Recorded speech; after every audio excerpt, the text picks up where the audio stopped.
I thought our scout teams gave us a great look. The big thing is, they're so consistent what they do. Iowa is. There's not a whole lot of different looks that you have to see.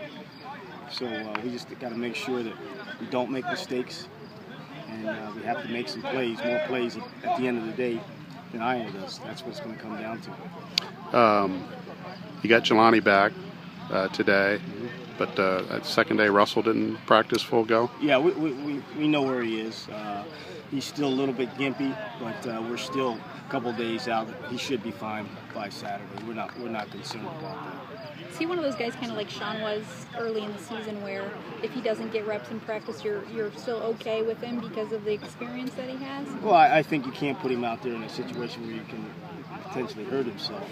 And he's a veteran guy that we got to get him to the game at this point. How's Ettling's ankle held up the last 2 days? I don't think it's bothered him only but one time, but he seems to be moving around pretty good. Why did you decide to do the Iowa decals on the scout team guys this year? That was Coach Johnson. It's his week to be the coach, so he came to me on last week at some point in time or Sunday and asked if we can do it, and I said absolutely. It's just a reminder of how important the opponent is.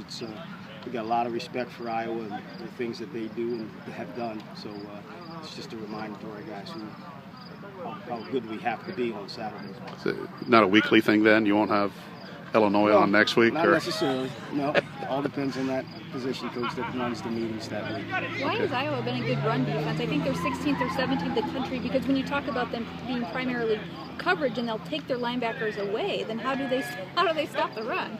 Those guys fall back into the front, but the safeties are in the box. They take the linebackers out, and the safeties are at 8-9 yards, and those are the guys who are making a lot of the tackles.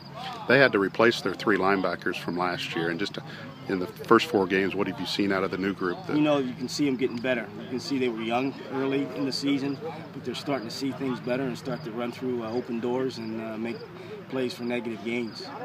Have you settled maybe on a running back kind of rotation? I mean, I know you talked about Akeem starting and Keontae to get the second snaps, and then Mercer will be factored in there? I think it'll be Akeem coming out the gate, and then we'll figure it out from there. And if he busts along, we'll throw Keontae right in.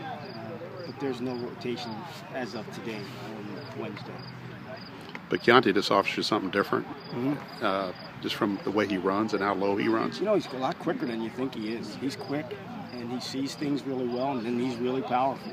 So you like the change of pace between the first 2 guys that we had in there and him. I mean, if you can keep both of those types of backs coming at you, I think it presents a problem for defenses.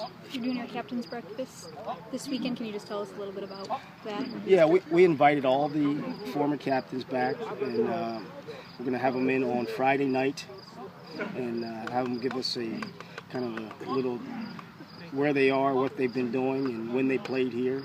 And then on Saturday morning, we'll have a breakfast. We'll have one of the former captains speak.